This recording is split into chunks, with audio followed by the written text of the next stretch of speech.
I don't know if there are customers that are as captive as we think anymore because we have so many choices today.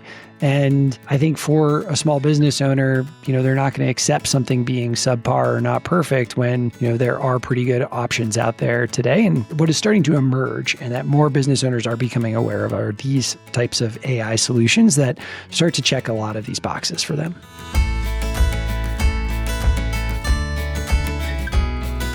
Welcome back to the Thoughts on Selling podcast. Today, it is my absolute pleasure to have technical support specialist Garth Fasano to help me figure out why my video isn't working. No, wait, we fixed it. Garth, welcome aboard. So first question, who is Garth Fasano? I am an ETA entrepreneur that has sort of found myself leading a high-growth startup focused on AI sales and delivering autonomous sales for small businesses. ETA, maybe I should give a little bit of context. ETA is Entrepreneurship Through Acquisition. It is a process that people have been doing forever, buying an existing business. It's become pretty popular lately with the sort of MBA crowd, and there have been, very strong programs at Harvard and Stanford in this. It's something that I followed. I acquired a business 3 years ago. And it did sales for small businesses around the United States and Canada. And with the wave of technology transformation, we have a sort of once in a lifetime opportunity to really make things better for small business operators. So here we are. That's cool. So you and I share a couple of common interests. One, we're both students of the dismal science, economics. Yes. Yep. We both love to sail. You've done more sailing than I have in bigger boats. Here's a fun story for you. I was out in the middle of Long Island Sound on a J24 with the owner, the partial share owner of the J24, who wasn't really a sailor. I was a teenager and I was the sailor of the two. We're out in the middle of the Sound on a light day. Welcome to Thoughts on Sailing. We pass a guy in a skiff and he calls out, "Do you guys have charts?" That's kind of a scary question to get. The answer was even scarier. Yes, why? He goes, "You should probably get him out. You're in 3 feet of water." Oh, no. In the middle of Long Island Sound? How's that possible? Long Island Sound. It's pretty safe out there. I've done a lot of sailing out there. I would have never imagined. I've never had a chart when I've been sailing out there. Yeah, maybe if you're sailing a cat, you don't need it. But the J24 it was a fixed keel that probably went down 3 feet or so. So we looked over the side and there was sandy bottom. Wow. All right. So how'd you get out of that one? Did you hit? We did not hit. We managed to live through it. And I vowed never again to go out with amateur salespeople. More amateur than me, at least. Got it. Yeah. Amateur salespeople are pretty scary. Yeah. You want to watch out. How do we address the issue of amateur salespeople? I don't have the answer for that. I have been a sailing instructor. I did spend some time in the summers doing that and I loved it. So hopefully I've left a little bit of a mark. But I mean, honestly, I think the most important thing is to be safe. Just wear a life jacket, please. That's the most important thing. I was sailing on a rented boat in Austin. Can't remember the name of the lake. The same place where the tri-level restaurant is, where the sunset would hit each deck at a different time and people would cheer. I was out with some very, very inexperienced people who had never sailed before, and they were leaving bottle caps on the seat of the sailboat. And I had to yell at someone. I was like, "That's not safe." It's like, "What do you care?" It's like, "Well, you could die." Simple stuff. Safety's good. So let's talk about your interest in selling. Selling. How did you get involved in it? Was it because you got involved in a business that supports autonomous selling, or was it an interest prior to that? The first thing I think is that if you have to love sales in this world, no matter what your job is, you are selling. I think a lot of people haven't accepted that or don't really feel comfortable admitting that. And that's okay. My career sort of evolved around enterprise sales and service. And I worked at some of the big consulting firms in those practice areas, which generally meant call center work. And because that's how sort of the Fortune 100 do a lot of their sales and service. Obviously, depending on the type of business, there are some variations there, but had a lot of experience with that. But coming into this small business that I acquired 3 years ago, that's when I feel like I took it from very strong skill set to sort of what I think is a mastery in small business B2C sales that often happen over the phone. And for a small business owner, it might be their cell phone, it might be somebody at the front desk, it might be them out on a job and trying to pick up a cell phone while they're also, turning a wrench or doing something at somebody's house. And so it's a whole nother level of complexity. So let's stick with consulting for a bit and your work with call centers. So I moved from marketing and selling hardware to software to SaaS to pure services, the increasingly intangible, more challenging, more fun. It sounds like you started in the intangible space. What were some of the things you saw in the call center business that caused you to be so interested in solving that incoming call challenge? It's all math. That's what pulled me in. Was it wasn't intangible in many ways to me. I mean, it's these Erlang models that tell you how many people you need with what skills to answer what number of inbound calls. And, then how do you sort of match supply and demand as efficiently as possible? That was sort of what hooked me and brought me in at the beginning. I worked for a startup during college that was putting in multiple drive-through lanes in fast food restaurants. If you pulled up into one of these multi-drive-through lane restaurants, you would actually be speaking to somebody in a call center. And so I worked at the company that put that hardware in. And, one of the interesting parts about the company is they said, well, now to the restaurant operator, you need to operate your own call center to handle these calls. We just give you the hardware.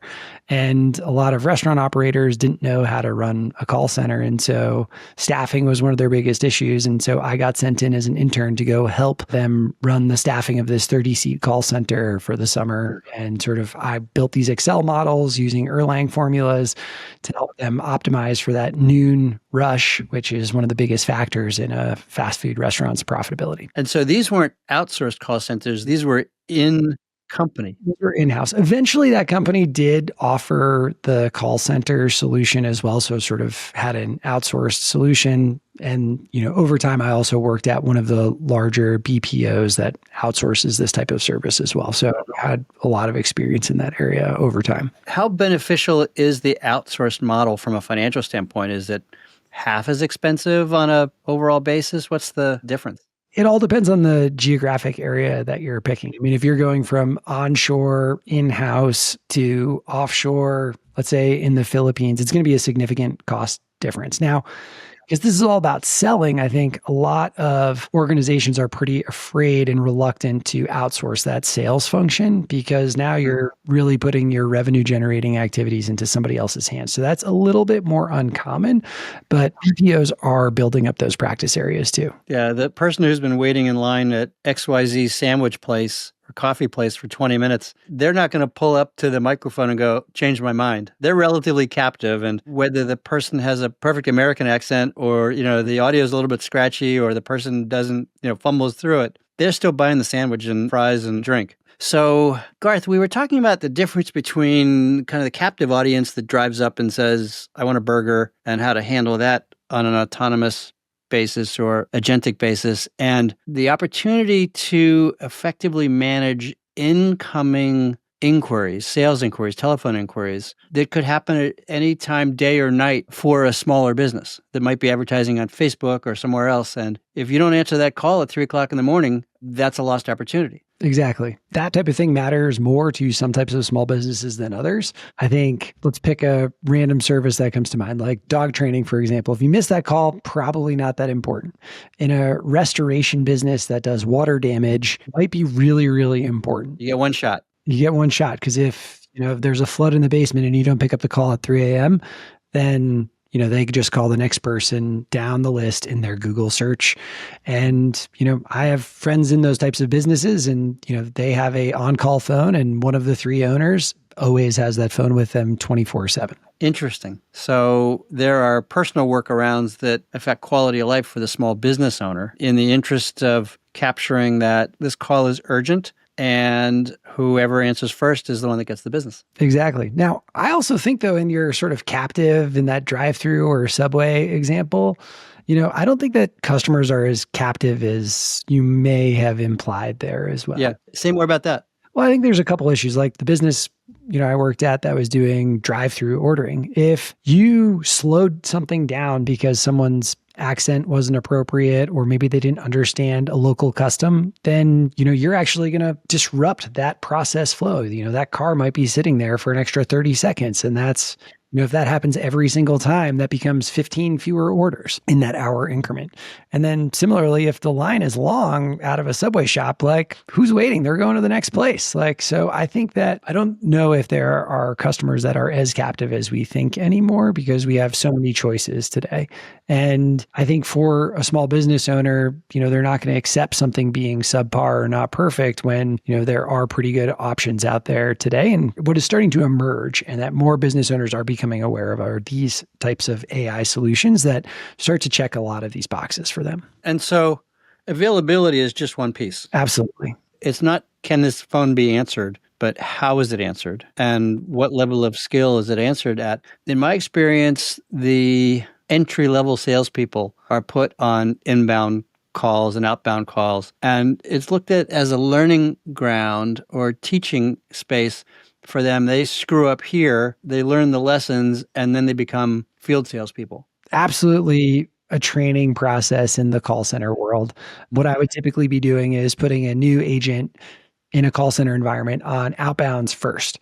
And the reason is that they have the opportunity to preview information about that customer. They can think through it. They know they can like practice in their head in that first couple, say first 90 days. And then once they've sort of, dusted some of those cobwebs off and they've got the right motion, then you can put them on inbounds. Inbounds can be a little bit more intimidating. All of a sudden it's a live call. They're in your headset immediately.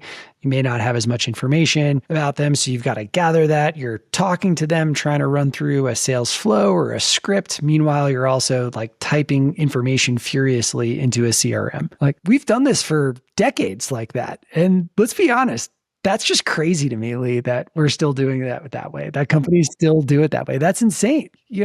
A sales call that's scripted too. Also, I have so many issues with that just from the beginning. Like that's not how sales work. That is frequently how sales work. That's not how people buy. Thank you. Excellent clarification, but absolutely right. And so maybe the question is, maybe I should phrase it like, do we think that is how sales should work? Because like effectively, that's what businesses, small and large, all over the place are saying, this is how sales work. Yeah, this is what we're going to subject our prospects to.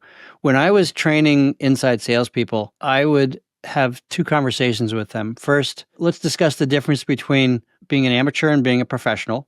Amateurs just show up and run their 5K on Sunday mornings, right? Professionals train all week. Second thing is, and so a sales professional means you practice, you hone your craft.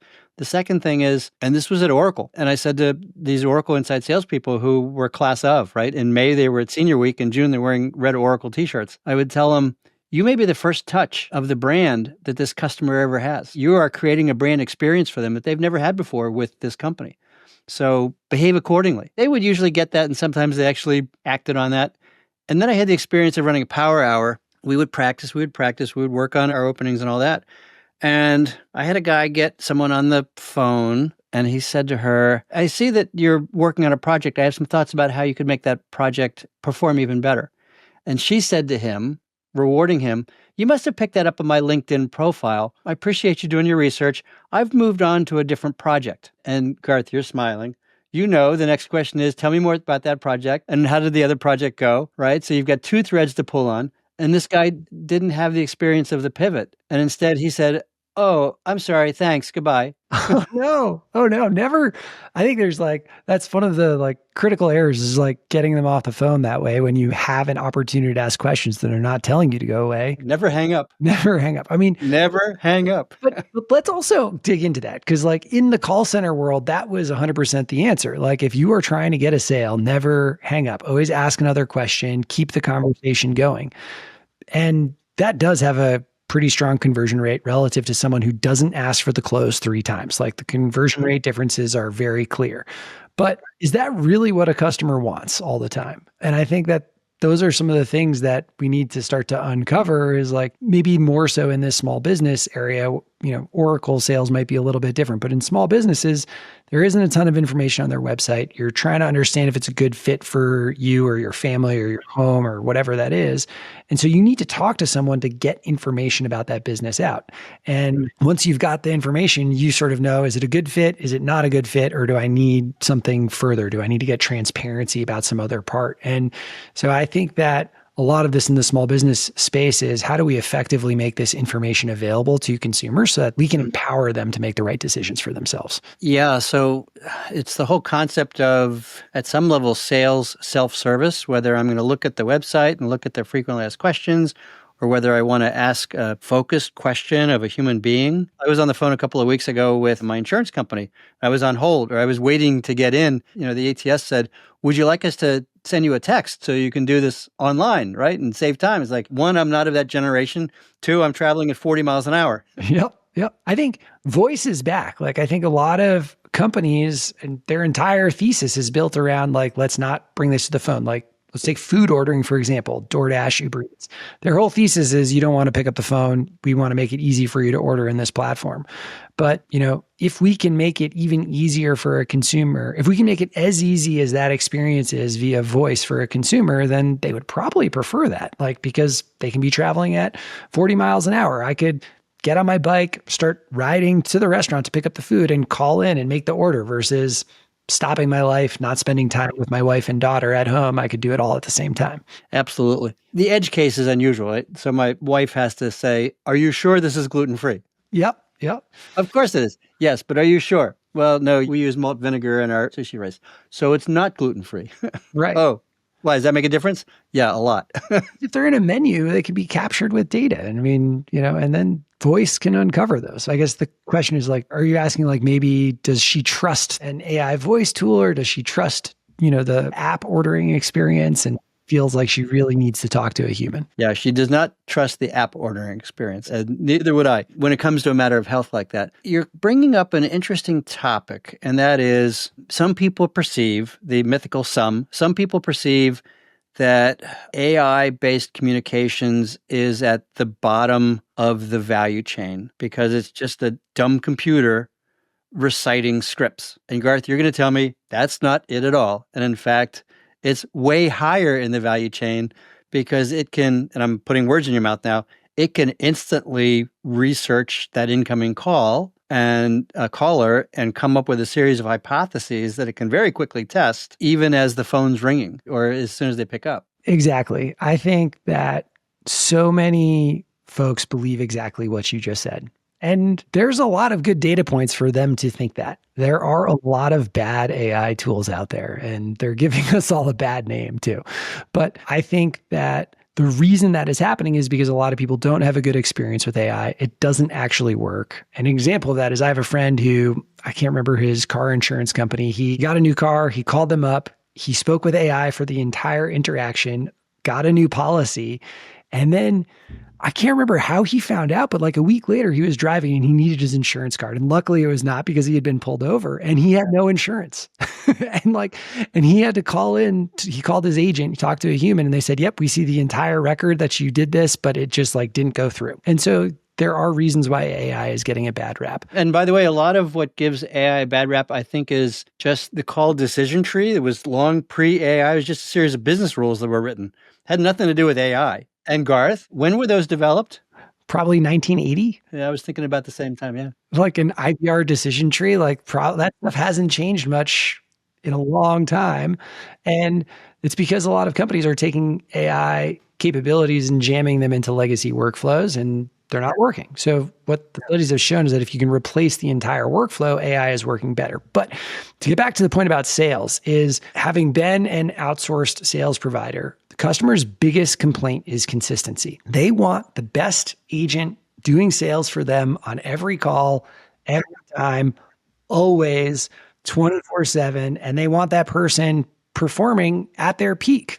They want them at their 9 a.m. fully caffeinated self ready to rock and roll, not their 5 p.m. 175 calls deep, sort of lethargic self. No smoke breaks, no pee breaks, no water cooler conversations. Yeah. And so that's what we can deliver. And it's not just that it's the top performer on every single interaction, also concurrently, that top performer is going to get better in a way that they never could before. So in the legacy model, to help an agent get better, we took them off the phones, we did training, we listened to calls, we maybe used AI analysis on those calls to find trends, see what they could do better, give them some coaching tips, and then their team leader would like hijack in, listen to some calls, give them some some more coaching and tips.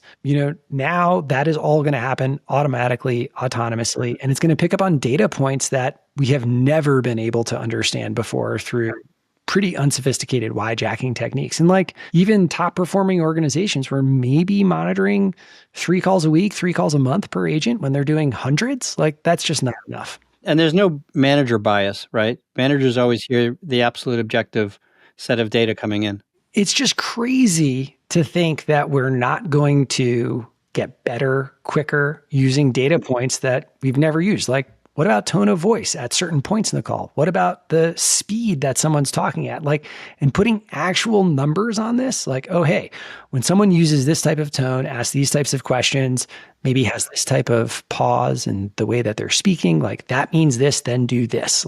And we're going to get better and better. And through millions of calls, have the data points where we can actually sell better than a top performing agent any day, anytime. So here's a conversation that we should have, Garth. Oh, I feel like you're about to give me a real curveball here. You're teeing this one up. Yeah. So my friend Jeff Lipsius says the purpose of selling is not selling, it's buying. So let's take a look at what we've been talking about from the perspective of the buyer. Leaving aside the bias of, I want to talk to a computer or I don't want to talk to a computer, right? Let's leave that aside. Are we making it easier for the buyer to buy? I think the answer is yes. And ultimately, these decisions are not going to be made by me or my company. This decision is for each of our customers to make on how their agentic solution is going to represent their business and sell. I think most of these businesses would say, well, we want it to sell in the way that sells the best or provides the best service to our buyers. So I really do think it's going to be much more educational. We've written sort of our AI code of conduct, and it is not to be the classic used car salesman. And so we are not building something that's we can manipulate it by doing this and get people to buy when they really don't want it. That's not the point. The point is to help guide people through the decision-making process, give them the right information at the right time so that we can shorten pipeline stages for people that are going to buy. The point isn't to sort of trick anyone to buying that wasn't going to do that. Absolutely not. There are different kinds of buyers.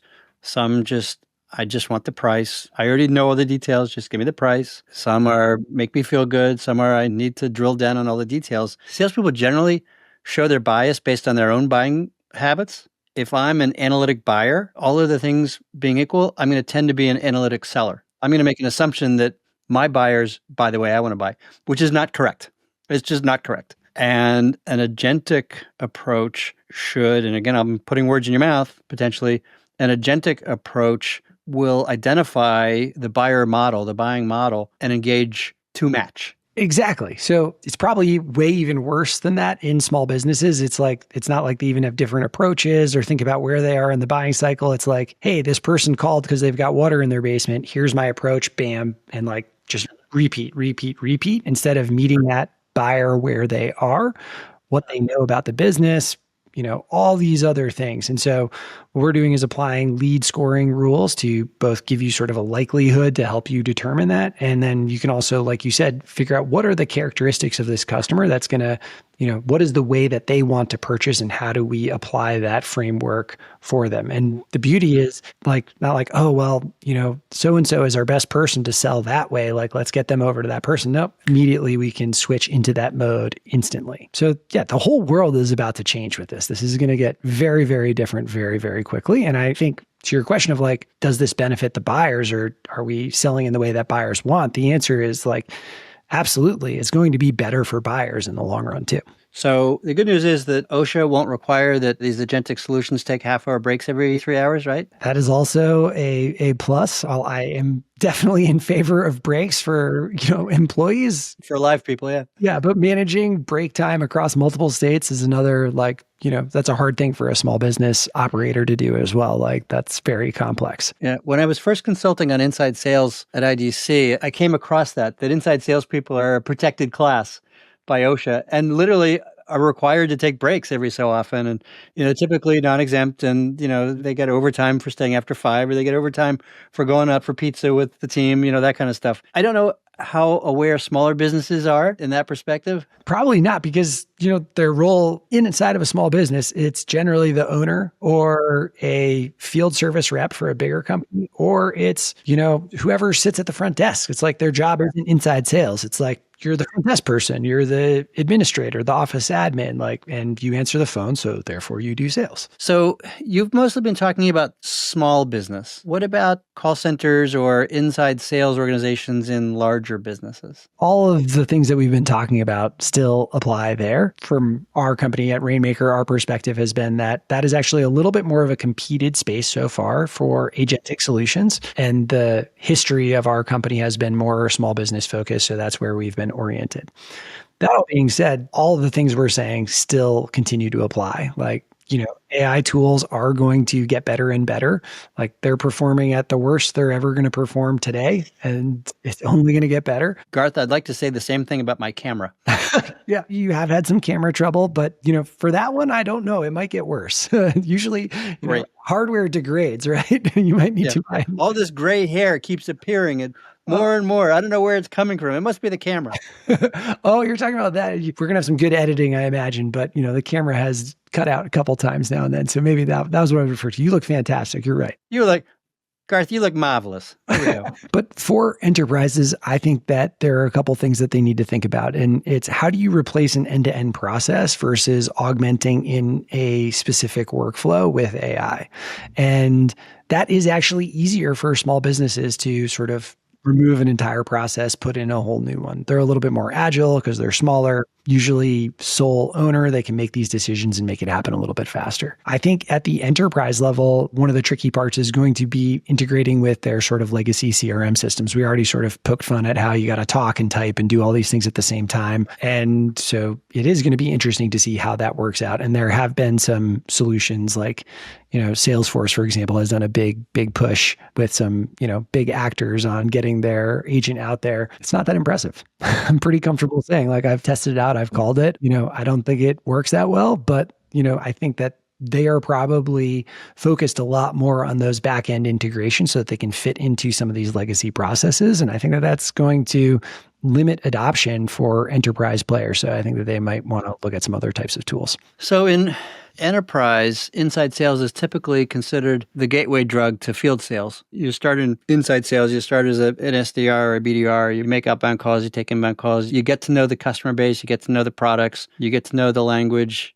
you get to know the company, and eventually you take all of that knowledge and you move into field sales. And so it's that minor league to major league move. In small business, that isn't nearly as prevalent. And on the other hand, the customer intimacy is important.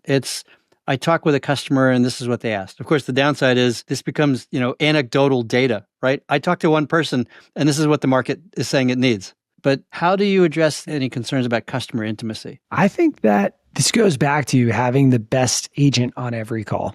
I think that we are actually going to be able to provide better, higher value customer interactions consistently all the time through AI than sort of the inconsistent versions that happen today. Like one of the examples I gave is like someone's literally at a home turning a wrench, there's water leaking and their phone rings and they know it's a lead, so they got to pick it up. Like that experience is not good for that prospective customer.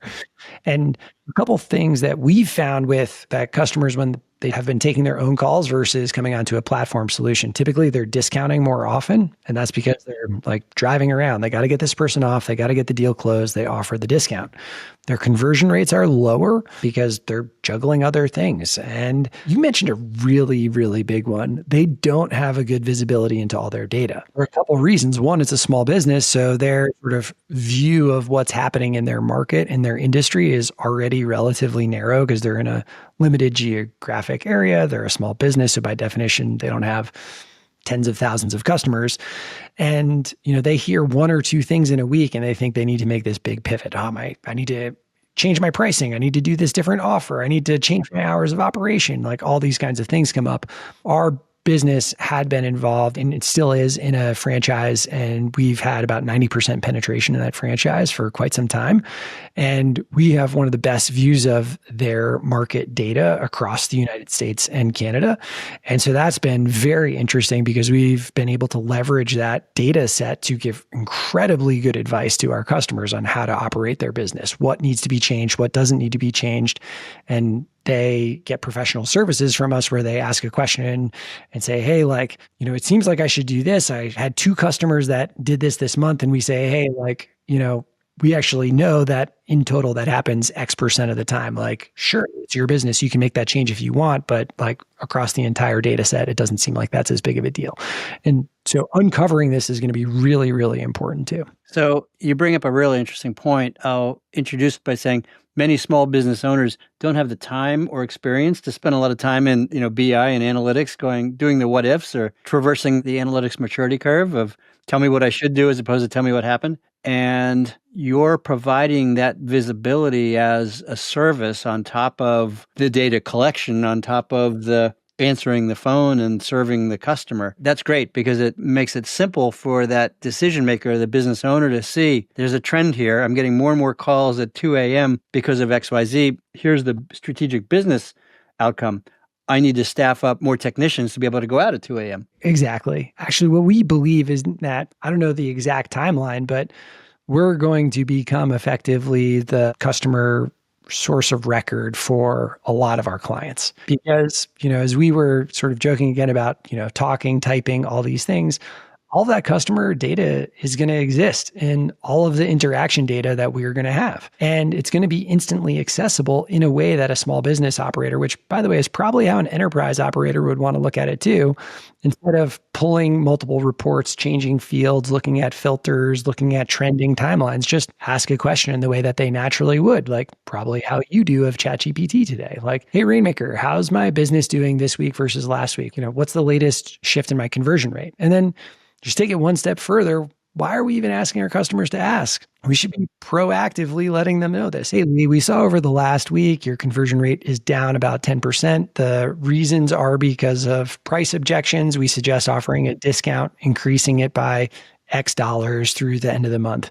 You okay if I go ahead and do that for you? That is running your business and, rev ops and managing your pipeline on autopilot. I love this conversation because at its core, you've identified a new set of capabilities that address a fundamental weakness in the market that we didn't know was a weakness before, or we couldn't really address it. We couldn't fix it. We accepted the status quo because this type of option wasn't available back then. Exactly. Right. And now what we're doing is saying we will provide better service to our prospects and customers because we want to be of service to them. And in turn, we get a dramatically better view of what's going on in the market day to day and can pivot day to day if appropriate. That's really cool. That's the essence of, Peter Drucker said, the purpose of a business is to create a customer, right? He didn't say you have to do it with spreadsheets or with decision trees, right? He said the purpose is to create a customer. Exactly. And I think there's also no reason that this stuff will not over time move into the enterprise world. There are a couple, use cases where we are still going to have very human to human selling for some time, but it's even in those more complex use cases, like how do the integrations work? Does it work with my existing systems? Things like that, where you do need a real product specialist. I think that those are still going to be human to human for a bit longer, but I can also see a world where those become more agentic to agentic over time too. I'll have my bot call your bot. That's already happening to some of our customers, by the way. So Google introduced an AI calling service for, I can't remember the exact term, like if you pay Google for a higher tier personal subscription, you can, in your search results, call businesses to get their pricing and availability using Google's AI. And so we do have some clients that were in our pipeline and they were looking at using the service and they're like, hey, do you guys, by the way, do you know what these AI calls are? Like our front desk has just been getting lit up by them. This was a home cleaning company in Texas. And we're like, yep, we know exactly what that is. And so yes, that is agentic to agentic conversations are coming in this space as well. I have to ask you a futures question. What do you see happening 5 years out? What's the path? 5 years out. 2 to 5 years out. These are big questions. I mean, the first thing is I think that there's a lot of blocking and tackling to get sales done in an agentic way. Consumers are more and more being comfortable with that. And we have some of the data on hang up rates, callback rates from that kind of thing. But what we're proving out this year is that sales can happen both taking a payment and scheduling a service all in an agentic voice interface. So I think that's sort of step one in our journey and what we're seeing. There's going to be a bunch of optimizations that happen, I would say, over the next 12 to 18 months. How is it getting better? How is the continuous learning engine that we call the Rain Brain, how is that working? And I think we're going to start to see agentic sales solutions moving from sort of these more static RAG prompts to dynamic updates that are where they have that continuous learning factor. I think on the longer term horizon, it's like what people have historically had is a CRM to house all of their customer information. And this did everything from sales to operations to customer success. I think we're going to see some shifts there. I don't know exactly how that's going to play out, but because sales are going to be handled more autonomously and there's going to be so much good data in that, we're not going to need these legacy CRM frameworks of like fields and tagging and notes, data inputs as a way to view our data and make decisions about how the company operates. So I think it's likely that these will start to split out a bit, that there will be a sales CRM-like tool that you will engage with in a much more user-friendly way. And then we will still have the operational tools living in what the CRM that we think of are familiar with today, although I'm sure someone else is trying to disrupt that space too. Yeah. And then behind that, you have a customer data hub that has many different views of the customer, from their demographics and psychographics to all of the touch points and purchase histories and tech supports and move, shifts, adds and changes, that kind of stuff that will give you a complete profile of the customer. Again, the CRM is just sales engagement or support engagement, but there's a lot more than that that makes a customer a customer. Exactly. I think the big idea in 5 years is, how are we leveraging this data of how customers buy? Like Apple owns your hardware. They lock you into their platform and they make changing very painful. Google knows how you search for information on the internet. OpenAI knows what you're using this information for. And sort of the wave for sales is we're going to start to know why customers are buying and enable that to improve the experience. Sometimes we know. Years and years ago, there was a story. This was a local story. There was a guy that started getting coupons from his local Target for baby products. I know this. Yeah. Yeah. Just for the listeners, right? Garth, you know the story. He called his Target and said, "What the hell? There's no babies in our household." The answer was, "Are you sure?" And it turned out his 18-year-old daughter was pregnant. Yep. There was a series of sequences in a data warehouse somewhere that caused that address to be flagged, and it was correct, much to the surprise of the parent. I think you're right. We have definitely been doing that in the past. I think we're going to know more about what is truly the impact of speed to lead, agent skill set, information, scoring, lead gathering. What are the specific activities of meeting a lead where they are in the buying cycle, and how does that play out in the sales process? It's very cool, Garth. I want to stay in touch to see how things develop with Rainmaker and how you're doing and how the progress diverges from where you think it's going. Because as a former analyst, I would make a call and 2 years later, it's like, whoops, or wow, I can't believe where it went based on what happened. It's an exciting time. Where can people find you, Garth? They can find me on LinkedIn, Garth Fasano, and on X at Garth Fasano as well. Thanks for the time. Exciting stuff. Thanks so much for having me, Lee. This is great. Thanks, Garth.